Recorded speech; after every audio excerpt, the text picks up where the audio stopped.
Hello friends, sexual reproduction in flowering plant class 12 की इस video series का ये सेकंड वीडियो है जिसमें हम स्टेमन, माइक्रोस्पोरेंजियम एंड पोलन ग्रेन्स के बारे में डिटेल में बात कर रहे हैं।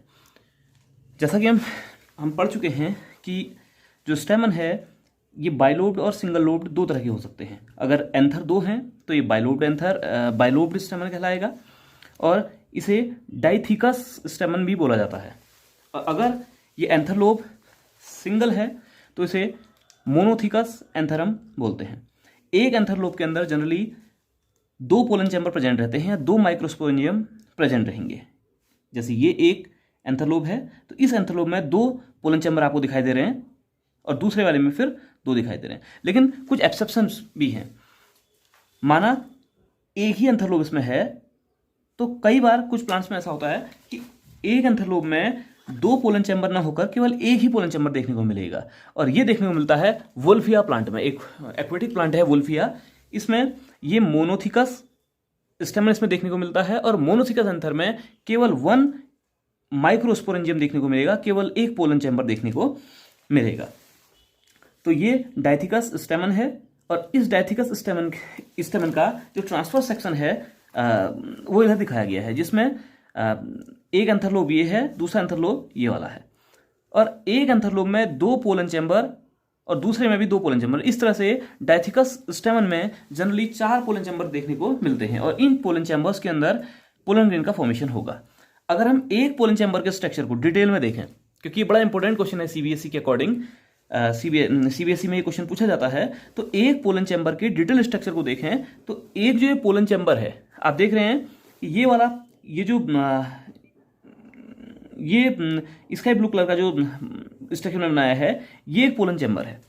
ठीक है, ये जो पोलन चैम्बर है ये पोलन चैम्बर है ये चार लेयर से घिरा रहता है, चार लेयर से सराउंडेड रहेगा। और ये चार लेयर कौन कौन सी हैं? तो सबसे आउटरमोस्ट लेयर, ये इसकी सबसे आउटरमोस्ट लेयर है, दैट इज कॉल्ड एपिडर्मिस, है ना। इस आउटर लेयर को हम बोलते हैं एपिडर्मिस। रेड कलर की ये लेयर दिखाई है, इसके अंदर, और ये प्रोटेक्टिव लेयर है, एपिडर्मिस द प्रोटेक्टिव लेयर। इसके अंदर की जो लेयर है ये वेस्कुलर लेयर है और इसको बोला जाता है एंडोथीसियम। इस लेयर को बोला जाता है एंडोथीसियम। कहीं ना कहीं ये लेयर प्रोटेक्शन का काम तो करती है और जब स्टेमन मैच्योर हो जाता है, एंथर मैच्योर हो जाते हैं तो इसकी बर्स्टिंग में भी क्या करेंगे, हेल्प करेंगे। इसके बाद आपको दो लेयर दिखाई दे रही हैं। ये जो लेयर है ये कहलाती है मिडिल लेयर। इसके मिडिल लेयर में लेयर्स का जो नंबर है ये अलग अलग प्लांट में वरी करता है और ये 1 से 6 हो सकती हैं, 1 to 6 लेयर इसमें हो सकती हैं। और सबसे अंदर की जो लेयर है, जैसा कि मैं पहले कह चुका हूं कि एक पोलन चैम्बर या माइक्रोस्पोरेंजियम चार लेयर से घिरा हुआ है, तो सबसे जो अंदर की इसकी लेयर है ये कहलाती है टैपिटम। ये सबसे इंपॉर्टेंट लेयर है। ये डेवलपिंग पोलन ग्रेन्स को, इसके अंदर पोलन ग्रेन बनेंगे पोलन चैम्बर के अंदर, तो इन डेवलपिंग पोलन ग्रेन्स को ये नरिशमेंट प्रोवाइड करेगी। इसके अलावा इसके अदर वर्क भी हैं, अदर फंक्शंस भी हैं जो आगे हम डिस्कस कर रहे होंगे। तो इस तरह से हम कह सकते हैं कि अगर एक पोलन चैम्बर का डिटेल स्ट्रक्चर देखा जाए, इसके ट्रांसफर सेक्शन के डिटेल स्ट्रक्चर को हम देखें तो इसमें चार लेयर क्लियरली एग्जिबिट होती हैं। Outermost layer epidermis protective layer है, second is the endothecium, third is middle layer, ये 1 to 6 लेयर इसमें होंगी। और ये दोनों ही लेयर कहीं ना कहीं स्टेमन के या एंथर के मैच्योर होने के बाद बर्स्टिंग में हेल्प करती हैं। और सबसे इनर मोस्ट लेयर, सबसे इंपॉर्टेंट लेयर ये है टैपिटम। एक 1 मार्क्स का क्वेश्चन पूछा जाता है कि न्यूट्रिटिव लेयर कौन सी है ना, कि माइक्रोस्पोरेंजियम की न्यूट्रिटिव लेयर कौन सी है या इनरमोस्ट लेयर कौन सी है, तो दैट इज द टैपिटम। ठीक, इसके अंदर आप जो ये सेल्स देख रहे हैं, ग्रीन कलर की सेल्स देख रहे हैं, इन सेल्स को हम कहते हैं microspore mother cell, microspore mother cell या एमएमसी, या पोलन ग्रेन मदर सेल के नाम से भी इनको जाना जाता है, एमएमसी के नाम से इनको हम जानते हैं। सीबीएसई में इस तरह का डायग्राम आता है और इनकी जगह epidermis, endothecium, middle layer, tapetum या एमएमसी की जगह ABCDE लिखे रहेंगे, तो इसकी हमने नेमिंग करनी होती है। या फिर क्वेश्चन पूछा जा सकता है कि एक ट्रांसफर सेक्शन बनाइए, किसका, स्टेमन का, जिसमें माइक्रोस्पोरेंजियम उसकी लेयर वगैरह क्लियरली दिखाई दे रही हूँ। तो आप इस कॉप में बने हुए सारे डायग्राम को बना सकते हैं। आप एंथर बना दें, एंथर के बाद इसका ट्रांसफर सेक्शन दिखा दें, और एक पोलन चैम्बर का आप डिटेल स्ट्रक्चर इस तरह से दिखा सकते हैं, जिसमें आप 4 लेयर को दिखाएंगे और जो पोलन चैम्बर है उसके अंदर कुछ सेल्स फिल्ड रहेंगी जिन्हें MMC बोलेंगे, माइक्रोस्पोर मदर सेल के नाम से, या इस पोलन ग्रेन मदर सेल के नाम से हम जानते हैं। देखिए प्लांट जनरली डिप्लॉयड होते हैं, ठीक है, तो प्लांट जनरली डिप्लॉयड होते हैं, तो इसका हर एक स्ट्रक्चर डिप्लॉयड होगा। डिप्लॉयड मतलब 2x होगा, ठीक है, तो हर एक स्ट्रक्चर कैसा होगा, डिप्लॉयड स्ट्रक्चर, डिप्लॉयड होगा। हम हर एक स्ट्रक्चर को डिप्लॉयड बनाएंगे। एंथरलोब की अगर बात करें तो एंथरलोब डिप्लॉयड है क्योंकि इसमें क्रोमोजोम 2x है। 2x क्रोमोजोम मींस एक जैसे 2 क्रोमोजोम है, इसलिए इसको डिप्लॉयड बोला जाता है। फिलामेंट भी कैसा है, डिप्लॉयड है। पोलन चैम्बर की सेल्स डिप्लॉयड हैं, ये सारी सेल्स डिप्लॉयड हैं। और अंदर जो माइक्रोस्पोर मदर सेल है ये भी कैसी होगी, डिप्लॉयड होगी। डिप्लॉयड नेचर की होगी, क्वेश्चन पूछा जाता है। जबकि इन माइक्रोस्पोर मदर सेल से जो पोलन ग्रेन बनेंगे वो हैप्लॉयड होंगे। तो इसके बारे में हम आगे बात करते हैं। तो स्टेमन की बात करें तो स्टेमन को हम क्या कहेंगे, male reproductive organ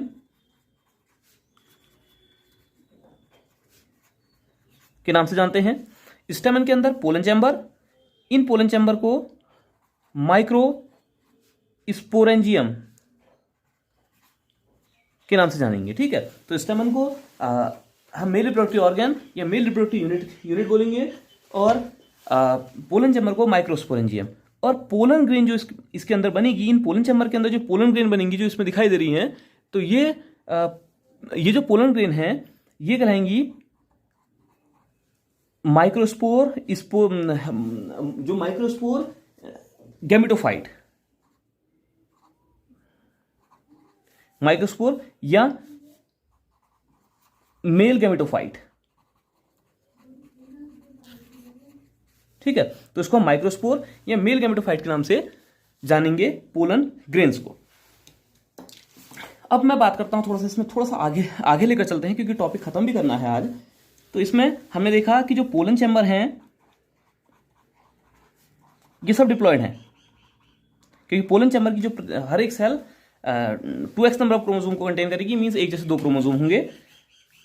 pollen chamber के अंदर कुछ सेल्स फिल्ड रहेंगी जिनको हम कहते हैं माइक्रोस्पोर मदर सेल।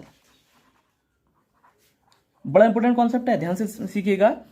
ये 2x है, आपका स्टेमन भी 2x है, पोलन चैम्बर भी 2x है, और माइक्रोस्पोर मदर सेल भी 2x डिप्लॉयड नेचर की हैं, एक जैसे 2 क्रोमोसोम इसमें प्रेजेंट हैं। और इन माइक्रोस्पोर मदर सेल से, है ना, ये माइक्रोस्पोर मदर सेल का मैं आपको एक छोटा सा रिप्रेजेंटेटिव डायग्राम बना रहा हूं, ये, ठीक है। ये 2x नेचर की जो माइक्रोस्पोर मदर सेल है, इस माइक्रोस्पोर मदर सेल से माइक्रोस्पोर बनने हैं। तो होता क्या है, ध्यान देंगे कि माइक्रोस्पोर मदर सेल से जब माइक्रोस्पोर बनते हैं तो इसमें रिडक्शन डिवीजन होता है, क्योंकि माइक्रोस्पोर जो होंगे, इन माइक्रोस्पोर में केवल एक या हैप्लॉइड क्रोमोसोम देखने को मिलेगा। इन माइक्रोस्पोर मदर सेल में डिप्लॉयड क्रोमोसोम होगा, और इन माइक्रोस्पोर मदर सेल से जो पोलन ग्रेन बनेगी, तो इसमें क्रोमोसोम नंबर हाफ हो जाएगा, x हो जाएगा। तो ध्यान देंगे कि जब भी माइक्रोस्पोर मदर सेल से पोलन ग्रेन का फॉर्मेशन होता है तो यहां पर रिडक्शन डिवीजन होगा, रिडक्शन डिवीजन या मियोसिस यहां पर होगी। माइक्रोस्पोर मदर सेल से जब पोलन ग्रेन बनेगी तो रिडक्शन डिवीजन होगा या मियोसिस होगी, इसमें मियोसिस होगी। और मियोसिस डिवीजन क्या करता है, हमेशा क्रोमोसोम के नंबर को हाफ कर देता है, और एक सेल से 4 सेल बनती हैं। तो एक माइक्रोस्पोर मदर सेल है ना, एक माइक्रोस्पोर मदर सेल को हम लेकर चलें तो इससे 4 नई सेल बनेंगी, और 4 की 4 जो नई सेल बनेंगी, इसका जो क्रोमोसोम नंबर होगा वो हाफ हो जाएगा, ठीक। अगर वो 2x थी तो ये x बनेगी। तो इसको हम कहते हैं माइक्रोस्पोर मदर सेल। और इस माइक्रोस्पोर मदर सेल से आप देखेंगे कि ये बन रहा है पोलन टेट्राड, मतलब 4 सेल बन रही हैं। और जो डिवीजन हो रहा है आपको, that is the reduction division या मियोसिस है। ठीक है। बाद में हालांकि ये 4 की 4 सेल अलग अलग हो जाएंगी और इनको हम कहेंगे अब पोलन ग्रेन। अब ये कहलाएंगी पोलन ग्रेन और इसमें क्रोमोसोम नंबर X होगा। एमएमसी में 2X है, पोलन टेट्राड की जो सेल्स हैं उसमें भी क्रोमोसोम नंबर X होगा। तो इस तरह से पोलन ग्रेन का फॉर्मेशन होता है और पोलन ग्रेन में क्रोमोसोम नंबर हमेशा हैप्लॉइड होगा। तो आज की वीडियो में यहीं को खत्म करेंगे और कल हम पोलन ग्रेन के बारे में डिटेल से बात करेंगे।